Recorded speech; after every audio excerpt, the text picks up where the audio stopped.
देखिए, शासन सत्ता में बैठे हुए लोगों को मालूम है कि पूरे देश में कौन से सेंसिटिव पॉइंट है जहां पे सांप्रदायिक दंगा भड़कने के चांस रहते हैं। अगर ये सरकार पूरी तरीके से फेल है कि महंगाई और बेरोजगारी और विकास के मुद्दे को दबाने के लिए जब चुनाव आता है तो इस तरीके का काम भारतीय जनता पार्टी के सत्ता में बैठे हुए लोग करते हैं। दावा तो ठोकते हैं ना कि पत्ता नहीं हिलेगा, तो पत्ता हिला क्यों? कि हर वाक्य में अगर हिंदू मुसलमान न आवे, हर वाक्य में बंटवारा न आवे, हर वाक्य में उनके सांप्रदायिक तनाव न आवे, वो एक लाइन बोल ही नहीं सकते। इसके अलावा कोई भी भारतीय जनता पार्टी का नेता है, ये तो जानबूझ के सब होता है। उपचुनाव के लिए हो रहा, निश्चित रूप से। इसमें तो एक चौकी इंचार्ज को सस्पेंड कर दिया गया। अरे ये सब छोटा मोटा काम कल बहाल हो जाएगा, उससे बढ़िया चौकी में मिल जाएगी उसको। उत्तर प्रदेश के बहराइच में सांप्रदायिक हिंसा भड़क उठी है। आगजनी तोड़फोड़ चल रहा है। प्रशासन वहाँ बड़ी संख्या में पुलिस फोर्स डिप्लॉय की है और पुलिस फोर्स के साथ साथ मुख्यमंत्री पल पल की जानकारी ले रहे हैं। इस पर बातचीत करने के लिए समाजवादी पार्टी के सांसद वीरेंद्र सिंह जी हमारे साथ हैं। बहराइच सांप्रदायिक हिंसा की चपेट में है। क्या मानते हैं, ये घटना क्यों घटी, कौन लोग जिम्मेदार हैं? देखिए, शासन सत्ता में बैठे हुए लोगों को मालूम है कि पूरे देश में कौन से सेंसिटिव पॉइंट है जहां पे सांप्रदायिक दंगा भड़कने के चांस रहते हैं। अगर थोड़ी सी चिंगारी कोई लगा देगा तो उसमें दोनों तरफ में बहुत से ऐसे लोग बैठे हैं जो उस समय उस स्थिति का लाभ उठाते हैं।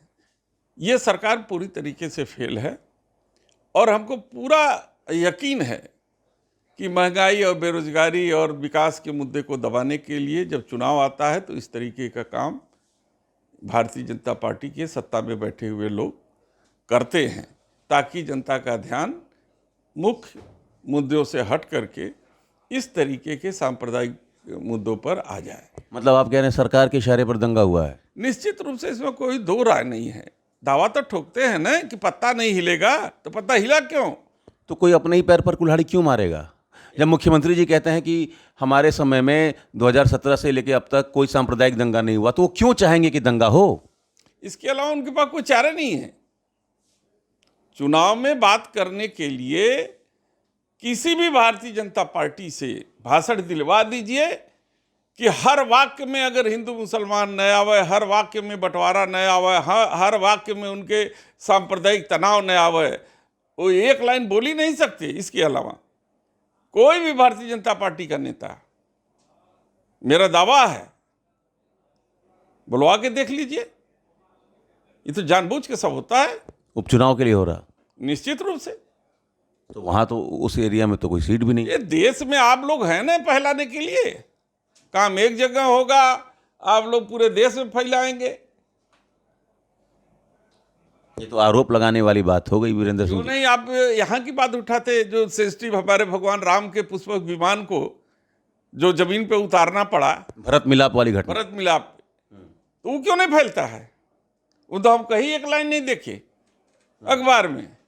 उसमें तो एक चौकी इंचार्ज को सस्पेंड कर दिया गया। अरे ये सब छोटा मोटा काम कल बहाल हो जाएगा, उससे बढ़िया चौकी में मिल जाएगी उसको। तो भरत मिलाप वाली घटना क्यों हुई, क्या लगता है आपको?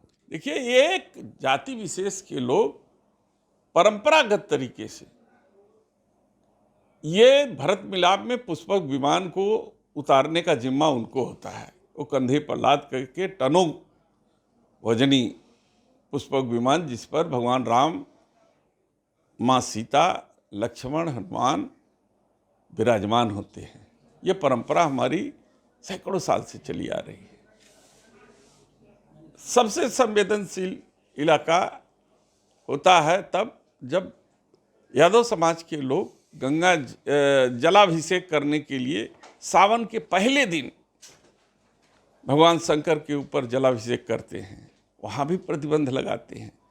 ये सब क्यों करते हैं? ये केवल उकसाने के लिए करते हैं। यादव समाज को आप कह रहे हैं कि उत्तर प्रदेश की सरकार टारगेट कर रही है? निश्चित रूप से कर रही है। हमारे राष्ट्रीय अध्यक्ष को टारगेट करती है। बनारस के यादव समाज तो ऐसे भी बहुत धार्मिक हैं, तो उनको टारगेट करके सरकार को क्या हासिल होगा? धार्मिक तो मैं भी हूँ, इसका मतलब क्या होगा? धर्म से और विचारधारा से क्या मतलब? धर्म से और विचारधारा, राजनीतिक विचारधारा से क्या मतलब? मतलब किसी के नाम में अगर यादव है तो वो समाजवादी पार्टी का सपोर्टर है, आप ये कहना चाह रहे हैं? ये बीजेपी की सोच है? ये बीजेपी की सोच है, हमारी सोच नहीं है। तो आपके बीजेपी में भी कई यादव हैं, जो नित्यानंद राय बिहार से नेता हैं, यादव हैं, वो मंत्री हैं केंद्र में। भूपेंद्र जी यादव हैं, वो केंद्र में मंत्री हैं। तो ऐसा तो है नहीं कि जो यादव हैं वो समाजवादी पार्टी के साथ ही हैं।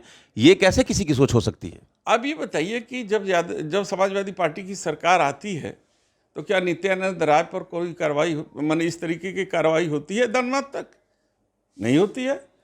सवाल ये है, उठता ये नहीं है कि आप समाजवादी पार्टी के समर्थक हैं या नहीं हैं।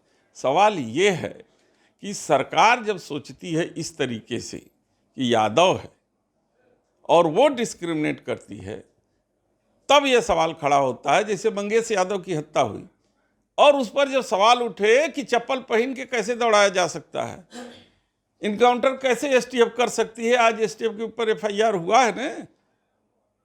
बिल्कुल। तो जब सवाल उठेगा तो केवल इसलिए उठेगा कि वो यादव है, वो आम जनता नहीं है, वो आम नागरिक है हमारे देश का। उसी तरीके से बनारस की परंपरा है। आप लोग अगर बनारस की इतिहास में जाएंगे तो जो नाम लिखा हुआ है, चाहे सब वीरों पर है। यहाँ बैठे हैं भोजू वीर है, वहाँ जाएंगे तो लोहरा वीर है। जितने प्रमुख स्थल है सब वीरों के नाम पर है। ये वीर कौन है? ये वीर सब हमारे यादव भाई हैं, जो इतिहास में अपनी पहचान बनाए हैं और उनकी समृद्धि के नाते उनके मजार और स्थान का नाम है। तो यहाँ की जो पुरानी संस्कृति है उसके वाहक हमारे यादव समाज के लोग हैं। आप उनको दल में मत बांटिए, हमारी बनारस की संस्कृति के ध्वजवाहक हैं। वो तो आप बांट रहे हैं ना, आप कह रहे हैं बांट रहे हैं, सरकार की कृति बांट रही है।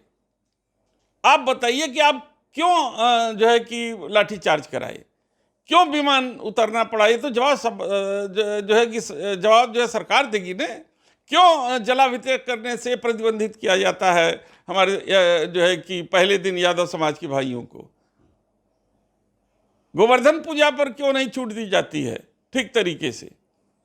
तो जब सरकार की कृत्य इस तरीके से आते हैं तो सवाल उठना लाजमी है। मैं वो सवाल उठा रहा हूं। चलिए, तो समाजवादी पार्टी के सांसद वीरेंद्र सिंह जी का कहना है कि बहराइच में सांप्रदायिक दंगे सरकार के इशारे पर हुआ है। Amit Singh, TV9 UP, Varanasi.